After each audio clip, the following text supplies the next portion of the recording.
Sean todos muy bienvenidos una vez más y después de unos días de receso.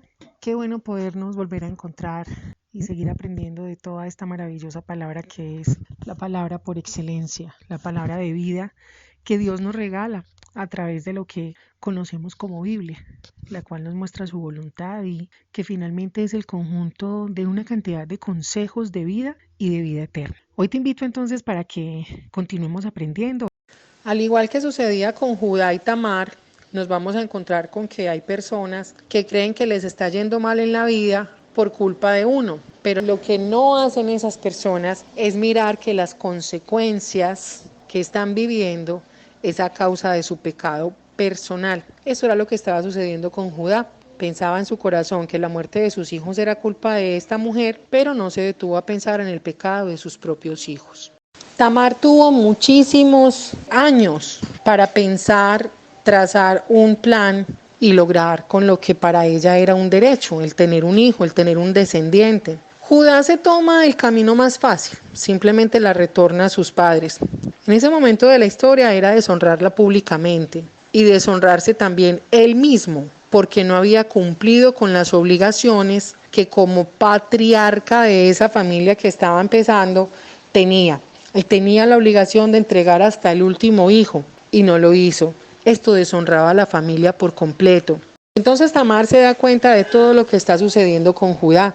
Se da cuenta que Judá queda viudo, se da cuenta que va a ir a trasquilar las ovejas y cuando trasquilaban las ovejas se hacían grandes fiestas. En las fiestas siempre había vino, entonces era muy probable que Judá estuviera embriagado en el momento en el cual se cruza nuevamente con Tamar y por eso es tan fácil que se dé el engaño, entre comillas, que Tamar quería hacerle a su suegro, pero que después nos daremos cuenta que Tamar lo que estaba haciendo estaba respaldado por Dios, porque ella estaba luchando por sus propios derechos.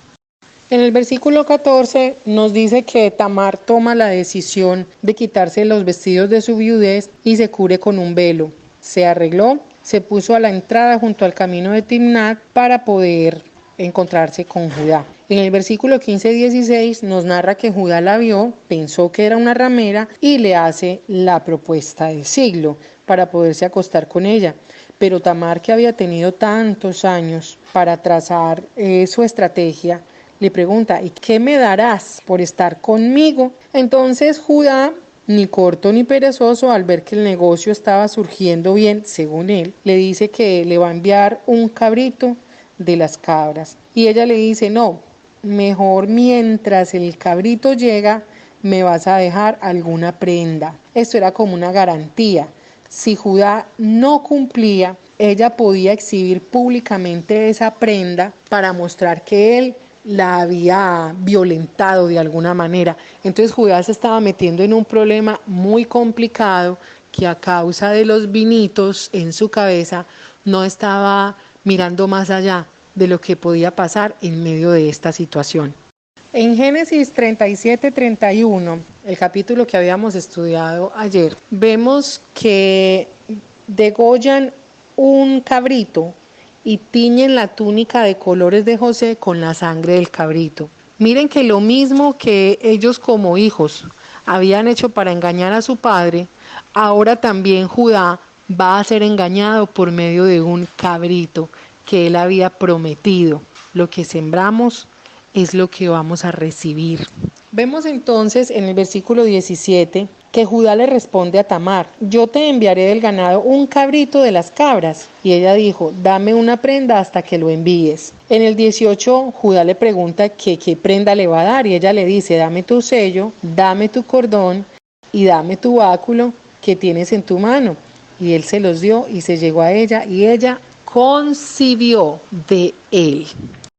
Estas prendas que Tamar le pide a Judá son totalmente importantes y ya les voy a describir qué significa cada una de esas prendas.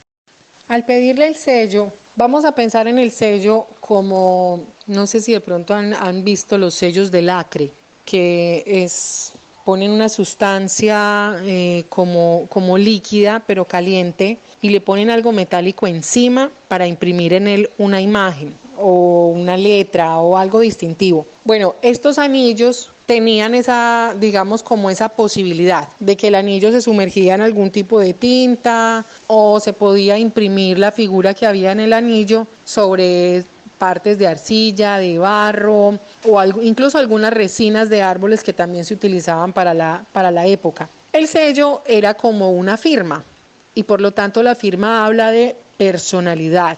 El cordón era un accesorio que utilizaban para colgar precisamente el sello. Y el cordón entonces se convierte como en un accesorio lo suficientemente exclusivo para ser usado únicamente por hombres muy ricos y muy poderosos. Un hombre, si era pobre, no iba a tener sello porque las transacciones que hacía de compra, venta de animales, de terrenos y aún de personas o de frutos o de vinos o de telas, no necesitaba firmar documentos. Entonces, digamos, no tenía ese sello distintivo de tener un anillo y mucho menos iba a necesitar un cordón. El báculo habla de mando y autoridad. El báculo era como un bastón que al mismo tiempo se relacionaba con los pastores, pero en este caso, en el caso de Judá, también le da como esa posición de autoridad por cuanto ya era un patriarca, entendiendo patriarca como el hombre maduro que ya tiene unos hijos y que tiene determinadas posesiones sobre esta tierra. Tamar lo único que buscaba con pedirle estas prendas a Judá era sencillamente, digamos, tener la posibilidad de identificar al padre del hijo que ella buscaba tener y que era un derecho que ella tenía como viuda y derecho al cual Judá no había querido darle una solución. Al negar a su hijo, y Tamar se da cuenta que ese hijo ya ha crecido, entonces dice yo no voy a seguir esperando, Judá definitivamente no tiene palabra, no me va a cumplir, entonces yo voy a buscarle una situación a este problema, yo no me puedo quedar sola. Desde el versículo 20 hasta el 23 vemos que Judá, aunque estaba embriagado, era consciente de las cosas que había hecho y decide cumplir su parte. Entonces le dice a alguien que lleve el cabrito a la mujer que él identifica como una prostituta. Pero ese amigo regresa diciendo que no ha encontrado ninguna ramera por ahí, a lo cual entonces Judá decide decirle que no, que tranquilo, que no hay problema, pues que que se quede con las cosas, que para evitar un menosprecio.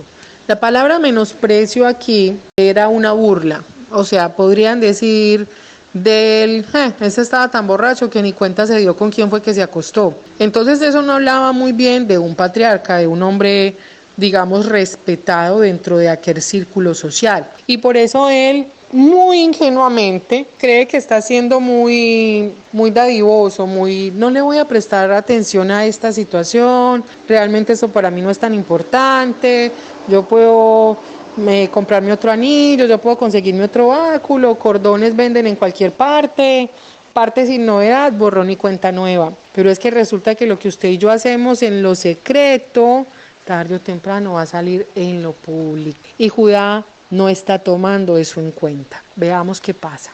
Cuando le llegan con el cuento a Judá de que su nuera está embarazada, entonces ya habían pasado varios meses a partir del suceso que estamos tratando. Y mire la reacción que toma. Sucedió que al cabo de unos 3 meses fue dado aviso a Judá diciéndole: Tamar tu nuera ha fornicado y ciertamente está encinta a causa de las fornicaciones. Y Judá dijo: sacadla y que sea quemada. Miren qué tremendo la reacción del hombre. Judá no quiso ser fiel a las leyes que gobernaban Israel. Quiso resguardar a su último hijo para que no muriera. Ahí no había problema. Tampoco había problema si él no guardaba el luto de su esposa y andaba acostándose con las rameras. Tampoco había problema si se emborrachaba. Pero si esta mujer que había quedado viuda y que había sido lanzada al olvido y al desprestigio social, trazaba un plan para tener un descendiente, entonces sí era digna de que la mataran.